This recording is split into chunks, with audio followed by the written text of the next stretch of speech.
Welcome to our daily vlog 6। সকালে একটু late হয়ে যাওয়ায় একেবারে স্টেশন থেকেই ব্লগটা স্টার্ট করছি, কিন্তু আজ মনে হচ্ছে ট্রেনটা আর পাবো না। বাট লেট করে পেলেও আজকে গরিবের দুরন্ত এক্সপ্রেস বেশ ভালোই টেনেছে, তাই বেশ তাড়াতাড়ি দমদম ঢুকে গেছে। যাক বাবা, আজ মনে হচ্ছে আর লেট হবো না। কিন্তু আমার এই পোড়া কপালে লেট তো লেখাই আছে, তাই না? মেট্রো স্টেশনে ঢুকতেই মেট্রোটা হুশ করে চোখের সামনে দিয়ে বেরিয়ে গেল। কি আর করা, তাই যেন তেন প্রকারের অফিসে পৌঁছে কাজে বসে গেলাম। অনেকক্ষণ টানা কাজের পর মনে হলো এবার খেয়ে নেওয়া যাক। আর আজকে লাঞ্চ বক্সটা খুলতেই তো অবাক। আজ আমার লাঞ্চে আছে ইলিশ আর বেগুনের ঝোল আর ভাত। বেসরকারি অফিসে চাকরি করলেও দুপুরের লাঞ্চ টাইমে মনে হয় আমি যেন সরকারি কর্মচারী। Just kidding. করার পর আর কোনো ভিডিও শ্যুটই করিনি, কারণ একেতে কাজের চাপ, তার উপর আবার প্রতিদিনের লেট। ম্যাম আর চটেই না যায়, তাই বিকেলে টি টাইমের একটা স্ন্যাপ নিয়ে এলাম।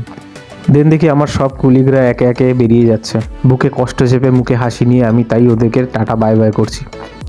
Sad life. ঘাড় ঘুরিয়ে দেখে নিলাম আমার শিফট এন্ড হতে আর কতক্ষণ বাকি। ঠিক যেমন স্কুল ছুটির ঘন্টা পড়ার জন্য কান পেতে থাকতাম, অবশেষে 9:30টায় বেরিয়ে পড়লাম।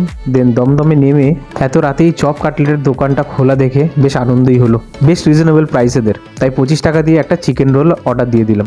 বাঙালির ভাজাভুজির প্রতি লোভটা বোধহয় এই জীবনে আর যাবে না। চিকেন রোলে কামড় দিতে দিতে ভাবছিলাম এত রাতে এটা খেয়ে বোধহয় ডিনারে আর কিছু ঢুকবে না, আর না খেলে মা আর বউয়ের বকুনি যে কি জুটবে সে আর কি বলবো। যাই হোক, 7-5 ভাবতে ভাবতে গরিবের দুরন্ত ট্রেন আমাকে উড়ন্ত গতিতে বারাসাতে নিয়ে চলে এলো। কিন্তু বারাসাতে নেমে তো আর এক মুশকিলে পড়লাম। দেখি একটাও টোটো নেই, বাট ফাইনালি একটা পেয়ে গেলাম। আজ এখানেই শেষ করলাম, দেখা হচ্ছে কাল।